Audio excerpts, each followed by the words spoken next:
আবু সাইদ, তুমি দেখে যাও, বাংলাদেশ স্বাধীন হয়েছে। মুগ্ধ, পানি লাগবে, পানি দেখে যাও তুমি ভাই। আজকে বাংলাদেশ স্বাধীন হয়েছে, তোমাদের এই রক্ত আমরা বৃথা যেতে দিই নেই, তোমাদের রক্ত বৃথা যায় নাই। বাংলাদেশ স্বাধীন হয়েছে। বাংলাদেশ স্বাধীন, বাংলাদেশ স্বাধীন হয়েছে 1971 সালের পরে। 2024 সালে বাংলাদেশ আবার স্বাধীন হয়েছে। এই যে মানুষগুলো দেখতে পাচ্ছেন, এরা কোনো দলের না। এই মানুষগুলা এই যে লাফাচ্ছে খুশিতে, এই যে বাঁধ ভাঙা উল্লাস, এরা কোনো দলের না। এই মানুষগুলো হচ্ছে সাধারণ মানুষ। এই সাধারণ মানুষ ছাত্রদের সাথে মিশে আজকের এই জয়লাভ, এই সম্পূর্ণ কৃতিত্ব কিন্তু ছাত্রদের। আর যারা সাধারণ মানুষ রাস্তায় নেমে এসেছে, নিজের বুক পেতে দিয়েছে যে গুলি করবে, গুলি করো, তাও আমাদের স্বাধীনতা দাও। গুলি করতে চাইলে গুলি করো, নিজের বুক পেতে দিয়েছে। শ্রদ্ধা জানাতে চাই মুগ্ধ, শ্রদ্ধা জানাতে চাই আবু সাইদের মতো তাজা প্রাণ।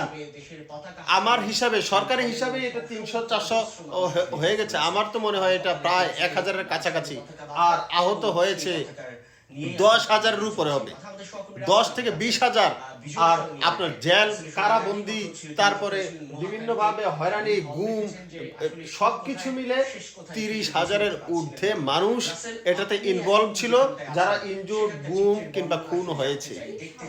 শ্রদ্ধা জানাতে চাই আপনাদের, শ্রদ্ধা জানাতে চাই। মুগ্ধ, পানি লাগবে, পানি। আজকে বাংলাদেশ স্বাধীন হয়েছে, তুমি দেখে যেতে পারলা না। শ্রদ্ধা জানাতে চাই আবু সাইদ, তুমি বুক পেতে দিয়েছো, তুমি বাংলাদেশের এই স্বাধীনতা দেখে যেতে পারলা না। তোমরা শহীদ হয়েছো, তোমাদের বিনিময়ে, তোমাদের রক্তের বিনিময়ে বাংলাদেশ আবার স্বাধীন হয়েছে। এই যে সাধারণ মানুষগুলো উল্লাস করছে, এদের কোনো নির্দিষ্ট কোনো দল নাই। সবসময় এই 16টা বছর এই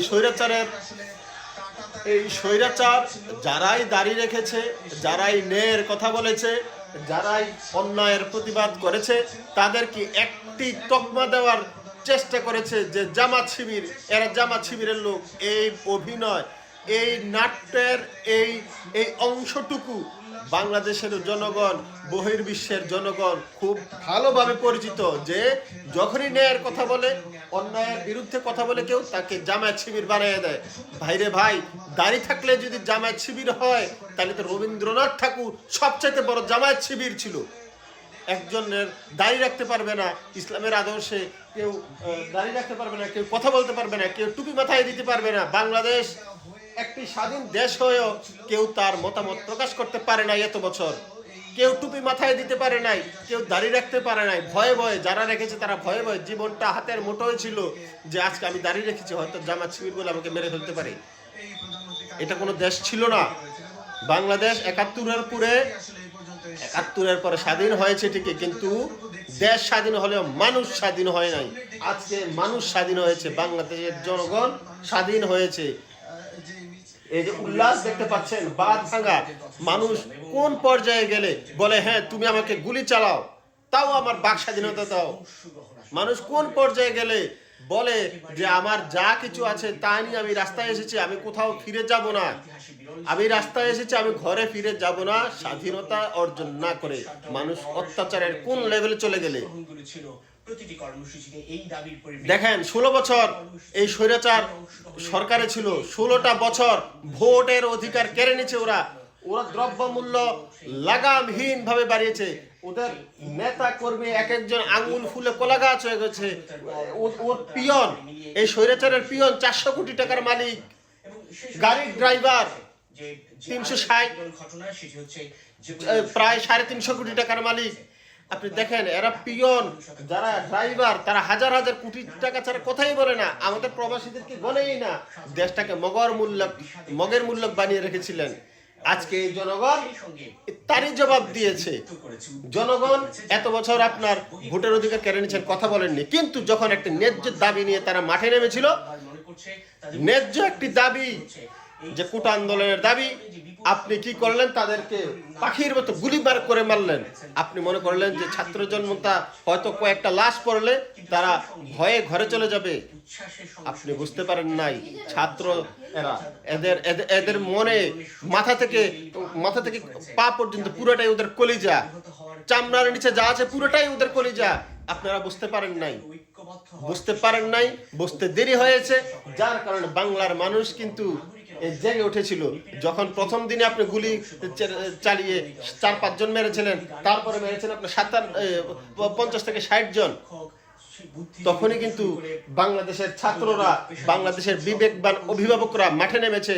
আর গত 3 দিন ধরে তো আপনারা দেখছেন বিভিন্ন স্তরের সাংস্কৃতিক কর্মী যারা, সাংবাদিক যারা, অভিভাবক, শিক্ষক, প্রতিটা শ্রেণীর পেশার মানুষ কিন্তু রাস্তায় নেমেছে যে আর যাই হোক তুমি মেধাবী ছাত্রদেরকে তুমি মারতে পারো না, আর যাই হোক তুমি এতদিন আমাদের অধিকার কেড়ে নিয়েছো, ভোটের অধিকার, আমরা কিছু বলি না, কিন্তু তুমি নিরপরাধ ছাত্ররা যাদের ভবিষ্যৎ বাংলাদেশ গড়বে, তারাই একদিন নেতা হবে, তারাই একদিন মন্ত্রী হবে, তারাই একদিন এমপি হবে, তারাই একদিন সরকার পরিচালনা করবে, প্রধানমন্ত্রী হবে। তুমি তাদের বুকে বিনা কারণে তুমি ওদেরকে গুলি চালাতে পারো না তাদের বুকে। এই অধিকার কিন্তু বাংলাদেশ সরকারের ছিল না, কিন্তু ওনারা এই তাদের পেটুয়া বাহিনী দিয়ে, তাদের আওয়ামী লীগ দিয়ে, তাদের ছাত্রলীগ দিয়ে, ছাত্রলীগ কি কোনো প্রশাসনের কোনো সংস্থা? পুলিশ ওরা বিডিআর। তাহলে কেন আপনারা ছাত্রলীগকে নাম মানেন? এই উবাইদুল কাদের, কাউয়া কাদের বলেছে তাদেরকে নাকি ঘরে পাঠাতে আমার ছাত্রলীগই যথেষ্ট। কুকুরের ছানা, ছাত্রলীগই কোনো পুলিশ প্রশাসন, বিডিআর, র‍্যাব? ছাত্রলীগ কেন নামাবি? ছাত্রলীগ একটা দল, তোরা দলকে নামা দিছস কার বিরুদ্ধে? আরেকটা দলের বিরুদ্ধে।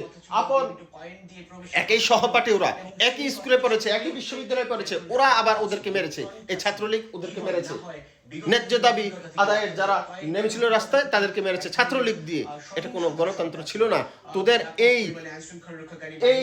যে দম্ভিকতা, এই যে তোদের মনের ভিতরে এই যে তোরা মনে করেছিলি যে তোরা সবকিছু ঊর্ধ্বে, তোদের কোনো বিচার হবে না কোনোদিন, তোরা সবকিছু ঊর্ধ্বে চলে গেছস। তোরা যখন সাংবাদিকরা প্রশ্ন করে বিভিন্ন, তোরা ইতস্ততা বোধ করস, মনে হয় যে না, কেন আমাদেরকে প্রশ্ন করে, কেন আমরা জবাব দিব? আমরা জবাবদিহিতার আমরা জবাবদিহিতার ঊর্ধ্বে। তোদের মনের ভিতরে এটা চলে আসছিল। এই শোষণ, এই নিপীড়ন বাংলার জনগণ কিন্তু আর সহ্য করে নাই। আমি কথা বলছি, আমি এখনো বলছি, আগেও বলছিলাম, আমি কোনো দলকে সাপোর্ট করি না, কিন্তু আমি একটা দলের পক্ষে কথা বলি, সেটা হচ্ছে ন্যায়ের পক্ষ। আমি ন্যায়ের দলের লোক, আমি অন্যায়ের বিপক্ষের লোক। আমি আওয়ামী লীগের বিপক্ষে আমি কথা বলি না এতদিন, আমি কথা বলেছি অন্যায়ের বিপক্ষে। আমি এখনো কথা বলছি, আমার মতামত এখনো ছিল, এখনো আছে, আগেও ছিল, যে ন্যায়ের পক্ষে, অন্যায়ের বিপক্ষে এই সংগ্রাম চলবে, এই গলা চলবে, এই কণ্ঠ কেউ দাবিয়ে রাখতে পারবে না। বাংলাদেশের মানুষকে কেউ দাবিয়ে রাখতে পারবে না। তার বাবা বলেছিল যে বাংলার মানুষকে দাবিয়ে রাখতে পারবে না। দেখ, তুই আজকে নিজে দেখ, বাংলার মানুষকে দাবিয়ে রাখতে পারস নাই। বাংলার মানুষকে দাবিয়ে রাখতে পারস নাই। তুই বিশ্বাস করবি কি না জানি না, স্বৈরাচার, তোর বাবা মৃত্যুর সময় ঢাকা শহরে মিষ্টির শর্ট পড়েছিল। আজকে আমরা প্রবাসীরা এবং বাংলাদেশের সারা বিশ্বে মিষ্টির সংকট লাগিয়ে দেব। এখন বের হব, মিষ্টি খাবো, পুরো বেনিসবাসীকে মিষ্টি বিলিয়ে দেব। আনন্দের আর সীমা নেই। আনন্দের আজকের এই আনন্দ, সারাটা রাত ঘুমাতে পারি নাই, সারাটা রাত্র ঘুমাতে পারি নাই। যে এই যে কুমিল্লায় গত পরশুদিন তোরা 23 জনকে মেরে ফেলেছিস, কি অপরাধ ছিল তোদের? আজকে এই কান্না, এই অশ্রু, খুশির অশ্রু, সারাটা রাত্র ঘুমাতে পারি নাই। মোবাইলে চার্জে দিয়ে সারাক্ষণ এভাবে ছিলাম। চোখ ব্যথা করতেছে, চোখ লাল হয়ে গেছে, মাথা ব্যথা করতেছে সারাক্ষণ তাকিয়ে থাকতে। একটা সূর্য, একটা সকাল চেয়েছিলাম, আজকে সেই সূর্য উঠেছে, আজকে সেই সকাল হয়েছে। স্বাধীন বাংলাদেশ, স্বাধীন। তোমাদেরকে লাল সালাম। পানি লাগবে, পানি। মুগ্ধ, তুমি নাই, এই স্বাধীনতা দেখতে পারো নাই, তোমাকে লাল সালাম। আবু সাইদ, তুমি দেখতে পাচ্ছ না, তুমি দেখো আজকে, তোমাকে লাল সালাম। দেখো আজকে বাংলাদেশ স্বাধীন হয়েছে। মুগ্ধ, দেখে যাও আজকে বাংলাদেশ স্বাধীন হয়েছে।